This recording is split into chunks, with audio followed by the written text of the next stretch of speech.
Hey everyone, back for another video here, and today we are going to talk about Xiangli and Yinlin. As you all know, the second half of 1.4 banners are Xiangli and Yinlin at the same time, and these two are some of the strongest characters in the game right now, and they are rerunning them right before 2.0 comes out. And a lot of people, me included, are thinking that maybe they are rerunning these characters now because they're going to get power creeped when 2.0 releases, just like how other gacha games have done it, like Honkai Star Rail for example. And we all saw how brutal the power creep can be in WoW with Culture and Xiangli. So in this video we are going to figure out if it is still worth it to pull on these banners or no. Now first off, let's take a quick look at Yinlin and Xiangli's kit before we can make any assumptions. Yinlin is a 5-star Electro Rectifier user and her main role is a sub DPS. She deals a lot of damage with her coordinated attacks, and her ultimate is also good. Her Ultra skill gives the next character a big damage boost to their Electro and ult damage, which is perfect for Electro main DPSs. And then Xiangli is a 5-star Electro Gauntlet user, and his main role is a main DPS. He deals a lot of damage with his ultimate, and during his ultimate the enemies become slower, which will make it a lot easier to attack them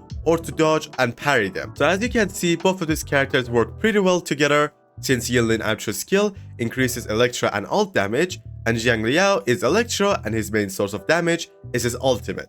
You can even use any healer you want with this combo, like Shorekeeper, Verena, and even Yuhu. Now you might think that this is a perfect team and there is no way for them to be power creeped in the future. Just keep in mind that's what people said with Diluc and Genshin, right? So there are some pros and cons for this team. The pros are, well, big damage first off. And if you remember, Xiangli was a free character that you could get in 1.2. And lastly, this team is really easy to play with. Unlike some other characters like Xiangli, you don't need to learn a bunch of swap cancel techs and techniques to be able to deal a lot of damage. With this team, even though you can do some swap cancelling with Yinlin, it's not necessary at all, to be honest.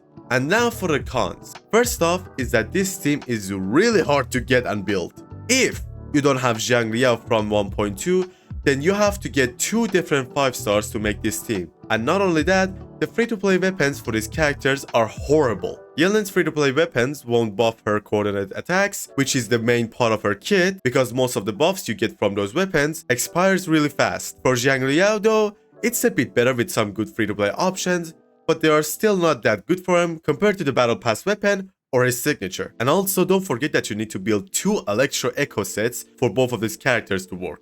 By comparing this team to Camellia, which has a lot of good free-to-play weapons and her best support is Sanhua, which everyone do have, you realize how annoying building this team can be. But now that you know almost everything about this team, let's answer the question of will this team get power creeped in 2.0 and become useless? And the answer to that is not really. Okay, let's make one thing clear about power creep. Power creep is an essential thing in a gacha game, so there can be a reason to pull for new characters and not to just use the old characters. So at some point, even this team is not going to be as good as it is now. But there is a misunderstanding in the gacha community, and that is when a character gets power creeped, there is no point in using them. Take for example Yunli in HSR. So in Honkai Star Rail, there is a character named Clara, and she is a physical character, and her main mechanic is getting hit and counterattacking. But then after a year, they released a new character called Yunli, which she is also a physical character and her main mechanic is parrying, which just means getting hit and counterattacking, but with a lot more damage. Now it is clear that Yunli is a better character than Clara, but people still use Clara as one of their characters because she still does a good amount of damage, and it's not like with the release of Yunli, Clara is nerfed now. So even if they power creep Xiangli and Yinlin, it doesn't matter because they are still going to be a good team nonetheless. Now you might want to say that they power creep Kalchara and no one is using him anymore, so what you said doesn't make sense. And you would be right if not for 2 reasons. First off, Kalchara is a standard character, and in 90% of the gacha games, the standard characters won't be used after some time since again, they need to power creep so they can sell more characters. And second, which is the more important reason, is that they released Xiangli as a free character. So everyone got him, and since he is a better version of Kalchara, there was no reason for players to use him instead of Xiangli. And that's the reason why Kalchara isn't being used anymore. Also, let's not forget that playing with Kalchara was really annoying because of his clunky animations and the short range he has with his attacks. Because of these reasons, it's unlikely that they would power creep these teams so much that they would become useless in the future.